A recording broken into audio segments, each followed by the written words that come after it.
Un peuple de faibles et de pacifistes ne se révolte plus, car il n'a plus le courage d'imposer la fermeté à ses élus.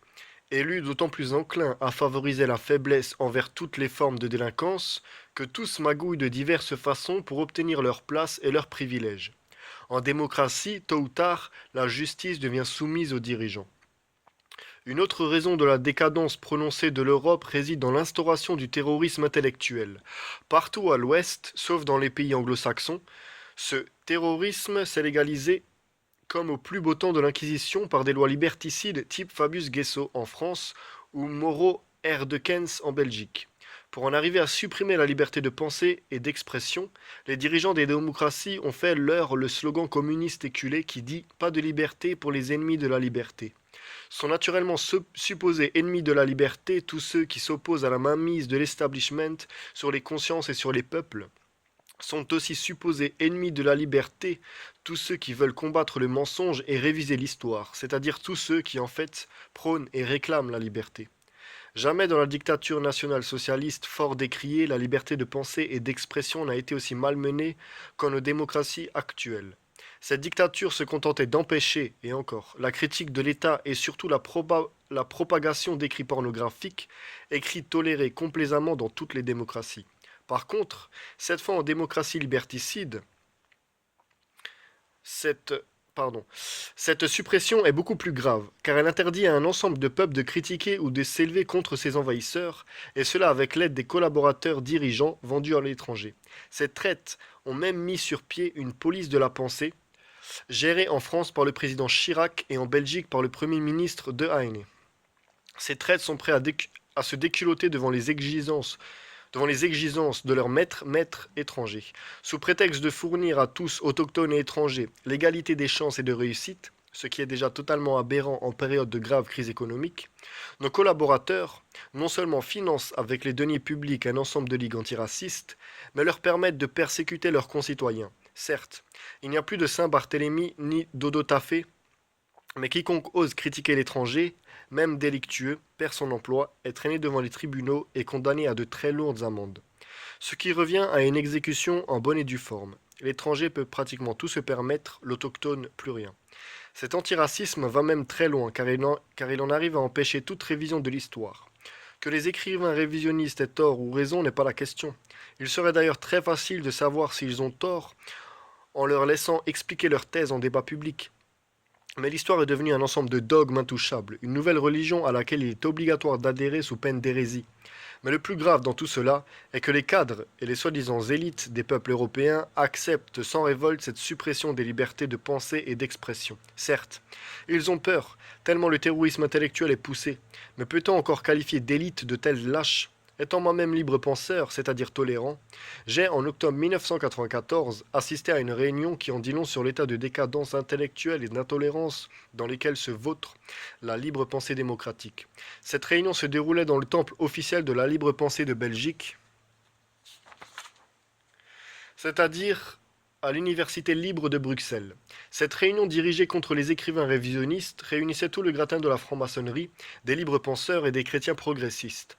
Devant l'intolérance se manifester lors des débats, un de mes amis, libre penseur lui-même, protesta, arguant que dans nos auditoires il se souvenait avoir lu pourtant la proclamation de Poincaré, qui disait que la pensée ne doit jamais capituler devant l'intolérance et le dogmatisme. Il lui fut répondu hargneusement: on ne vous empêche pas encore de penser, mais le dire ou l'écrire doit être absolument interdit. Et personne dans la salle n'osa protester devant cette monstruosité. Voilà où en est actuellement la libre pensée.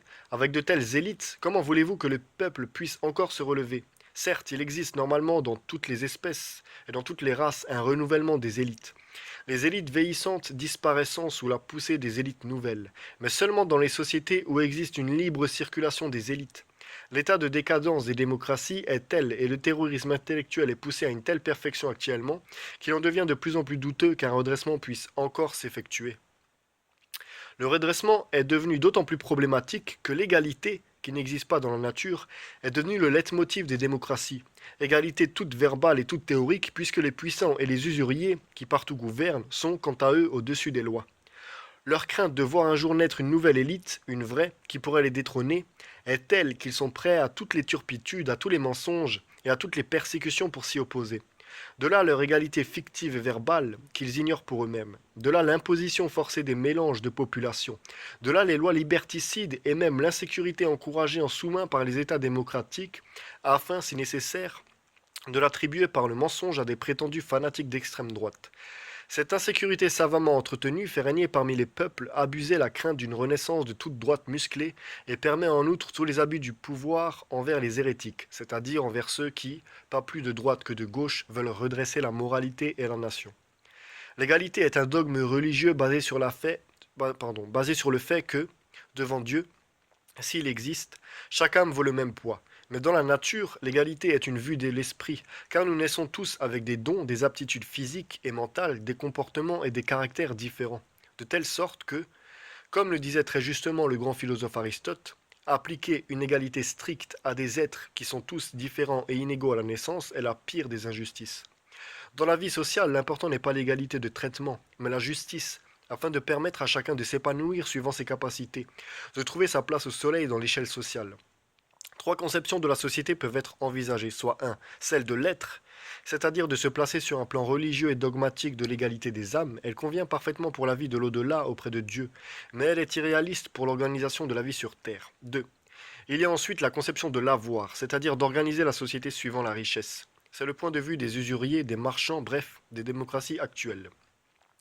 Tous savent d'instinct qu'un homme n'est pas plus valable parce qu'il est riche, et que ce type de société est la plus injuste de toutes. 3. Il y a enfin l'organisation d'une société en devenir, c'est-à-dire basée sur la justice et sur la libre circulation des élites, sur la valeur et le dévouement à la communauté. Pour mieux imposer la présence des étrangers, la politicaille a inventé le droit du sol. Comme si un Vietnamien né en Alsace devenait de ce fait brusquement alsacien alors que son sang, c'est-à-dire ses gènes déterminant son physique, son mental et son comportement, demeure foncièrement asiatique. Grâce aux traites nommées Chirac, Jospin, Dehaene, Kohl, etc., de nombreux étrangers possèdent ainsi automatiquement la naturalisation européenne. Bien sûr, le petit calcul de ces traîtres est d'obtenir momentanément de nouveaux électeurs pour leur parti. Mais le calcul est mauvais car rapidement les listes électorales devront s'ouvrir à ces nouveaux Européens et ensuite les collabos autochtones seront balayés, tout comme les femmes européennes militantes pacifistes et antiracistes qui seront un jour tout étonnées de devoir se promener en tchador lorsque les Nord-Africains auront le pouvoir dans nos pays, ce qui ne saurait tarder vu l'état de déliquescence de la plupart des nations européennes.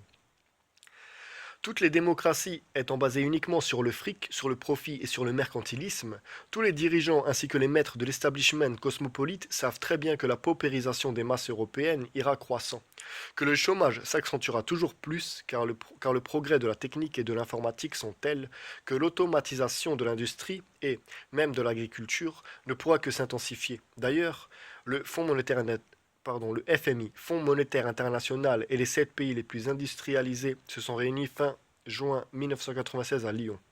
À la suite de ce sommet, Raymond Barre, maire de Lyon et président de la Trilatérale en France, et Chirac, président de la République et grand collabo des ligues juives, qui comme Judas vendit ses concitoyens en échange de quelques voix électorales, tinrent une conférence de presse où ils déclarèrent que 1. Le plein emploi est devenu partout utopique. 2. Personne ne doit plus espérer être employé toute sa vie, ni l'être dans un même emploi pour toujours.